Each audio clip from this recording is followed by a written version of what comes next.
อันจะบ่ บัตรยันนะ เฮ้ย2 ปากกันหรือเปล่า ตะโปงก็ยาว 5 ปากเอง นึ่งกวางนึ่งปาก ปากเพราะว่าดีเอาฟ้า เอาขายคนนั้นก็โป้ล่ะบ่ขายเหินคนเนาะตู้กินคนไล่เอาหลำแถวก็สูงหาว่า แล้วเอาทางนี้มีออก ชื่อสังค่า เฮ้ยชื่อเตียงค่ะ เตียงสังค่า เตียงหางในอะไรเป็นห้องว่าเตียงสั่งนะ เตียงจีนเตียงไทยมีไว้หวาน เตียงชื่อเตียงไทยว่านุ่งกองcái nướngป่า นึ่งกวางนึ่งปากนึ่งกวางนึ่งปากให้หมากอีหยังค่ะ หมักปี๊บอ่ะ หมากตี ปวดที่กัน หมากตีแหละ มาที่เลย หมากตีประมาณโลเปรี้ยวแหละหมากตี อ๋อเอาเงินไทยอ่ะ นึกให้ปากวาลิค่าบ้างเปล่า บางมาเงินมาอยู่บางมาเงินตามผมชิบูอ่ะ เอาเงินไทยอ่ะประมาณเงินจะเราไปเล่าชาเลยข้าวเผาผมยิงมาเว้ย เรื่องปากเงินไทยว่ะ น้ำปังเงินไทยน้ำปังเงินไทยจู่โหเหง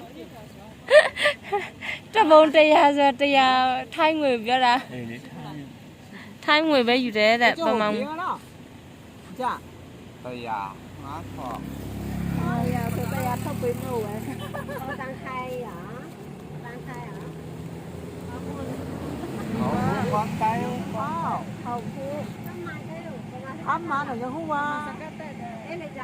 ก็มาสกัดเล่าแหละ จับเลยมาเสร็จ တိလို့ပဲရေးထားလောက်လုံးပဲ ปากหงวยมีป่าเนี่ยจุ๊บจะปากมีป่าจ้าเท่าไหร่เห็น เพราะว่าพวกเหงว่างัดทองไม่เอาล่ะ วันนี้ก็เจอมา เพื่อทำน้ำปังน้ำปัง มันเรียกอะไรอยู่เว้ย โตตามอยู่แต่สุดแต่ยาวมีมามือแต่ยาวไว้เถอะ อันนี้ ยา ตัวใหญ่ ชอบของ น่ารัก ลุ้งกระทองยาเราชอบของลุ้งกระทอง